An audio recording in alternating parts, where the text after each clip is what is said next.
Hello again, it's Clinton here with more Destiny, and a happy new year to everyone. Happy 2015. I'm thinking some of you out there have made your New Year's resolutions already, and I hope you have the best luck reaching them. I have made some resolutions for my personal life, and with Destiny, I've made a resolution to finish some of my exotic bounties, particularly a light in the dark. Now this is the exotic bounty that gets you the Thorn hand cannon. Now I really want this gun now. I've been using other hand cannons like the Hawkmoon, which have been great, but it's time for a change. It's time to mix it up a bit. So a couple days ago, before the new year, I just set my mind to working my way towards finishing the third step of this exotic bounty. There are about 6 things you have to do. I'm halfway through, and this is the really, I should say, famous part of the bounty.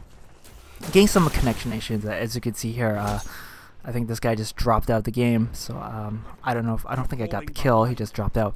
Anyway, I'm doing the section of this bounty which requires you to play in the Crucible, and you have to get 500 kills using void damage, right? And how it works is that, actually it's not 500 kills, it's 500 points. How it works is that each kill you make with void damage counts as 5 points, and every time you die in the Crucible, it's subtracting 2 points from the tally. So as you can see, it's a lot of 2 steps forward, 1 step back type of deal. And yeah, you know, in the past I've just played the Crucible how I usually play it, always using a primary weapon, and there are not a lot of primary weapons that do void damage.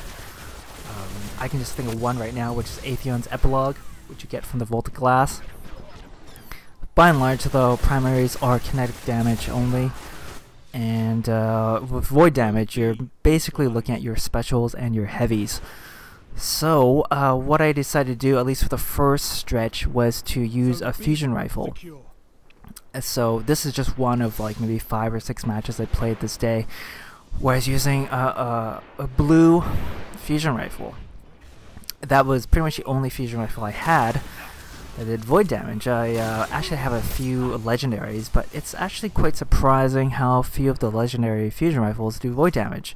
I have 77 Wizard, Light Beware, those both do arc damage. I have Murmur, which is arc and solar, or you can choose between the 2 types of damage.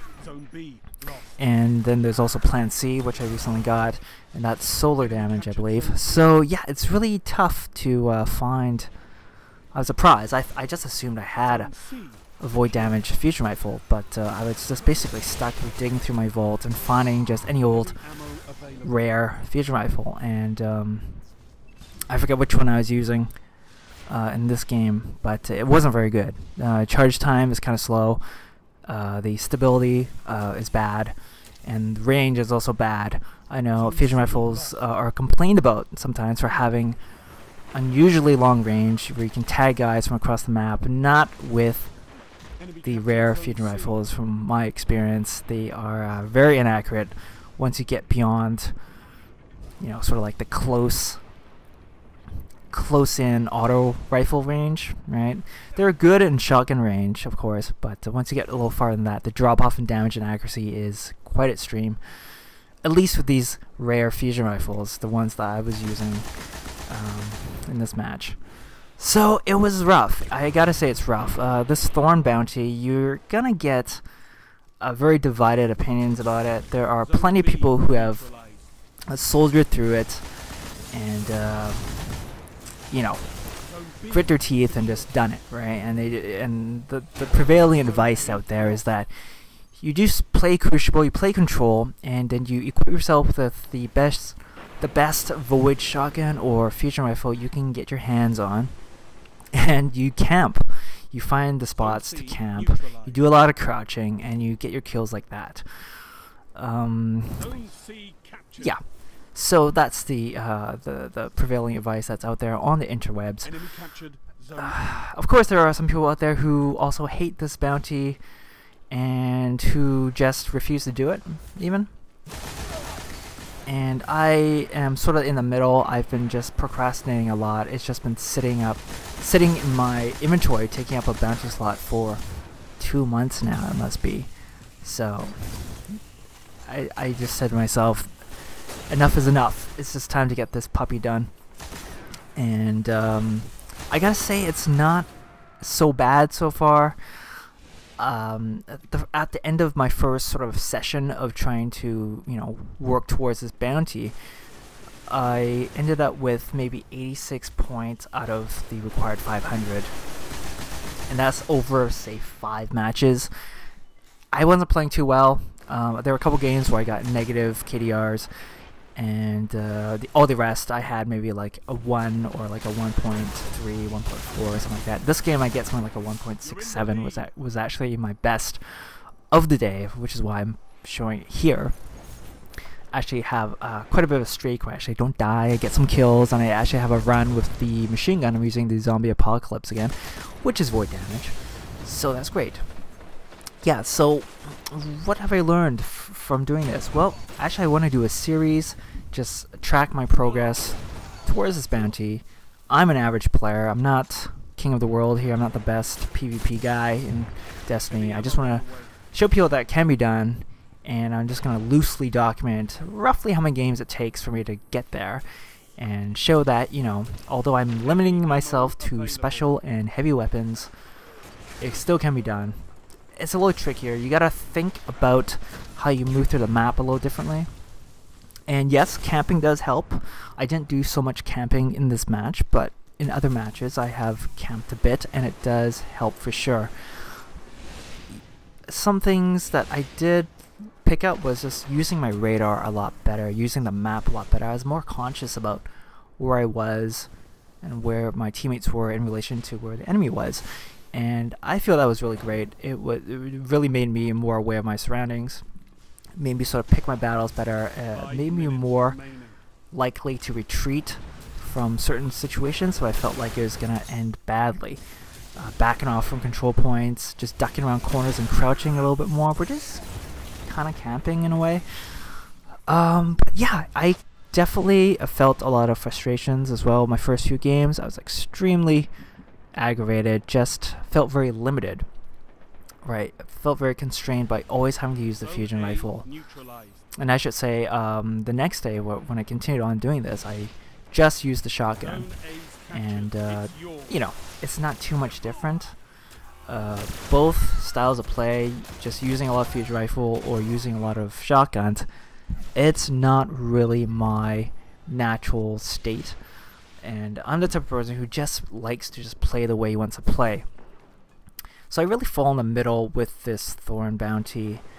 On one hand, I can see how the designers wanted to get creative and also force the player to get creative with how they play, get them out of their comfort zone, even just a little bit. So yes, requiring you to kill players with a certain type of damage, which in effect constrains you to a select group of weapons. I think that's a neat idea, and I think they could definitely do that more. Maybe not do so much void damage. I think the core game, overall, the core game of Destiny is really got this hang up with void damage. And only in the Dark Below we kind of see them start stretching a bit, and including solar damage, you know, having more uses for arc and solar damage. So what bugs me though is that it's not so much what they ask you to do, which is like the void kills in the Crucible, 500 points. It's just that the amount that they ask you to do is quite crazy. 500 points of this. I worked it out after this first session. If I'm playing 5 matches like I did this today, and I averaged about like 85 points, I was thinking, well, we're looking at about like 30 matches for me to kind of keep on that same performance level, and then getting up to that 500 point requirement. So boy, you know, for someone who likes the Crucible but who can only really stomach 3 to 5 games at a time before they kind of feel like they need a break, it's quite the, I don't want to call it death march, but it can be quite grueling. If you love the Crucible, I think this can be right up your alley, and I think the large majority of players who already have the Thorn or PvP players, they definitely play a lot. They're in the Crucible all the time. So it's just unfortunate that a cool weapon like the Thorn is can only be attained by slogging through what is not the most well-designed bounty task. And after you get through this, you still gotta wait for Xur to show up in the tower and to buy something from him. So depending on when you actually get the 500 points into Crucible, you're still gonna have to wait. And then you gotta talk to Ikora Ray. And then the final task is also, I've heard, quite a bummer. You gotta play the Summoning Pit Strike, and you gotta wait for a certain enemy to appear before you kill Fogoth. So, yeah, this is just part 1 of my journey towards getting the Thorn. Thank you very much for watching, and do stay tuned for my next episode, which will feature more shotgun play.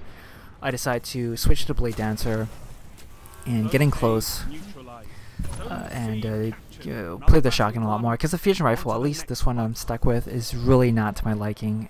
I already complained about it enough, and until I get a better fusion rifle, I'm going to go to my shotguns, which I have, much better selection of shotguns in my arsenal. So yeah, that's about it. Thanks for watching my first video of 2015. I hope to see you all again very soon. You take care. Ciao.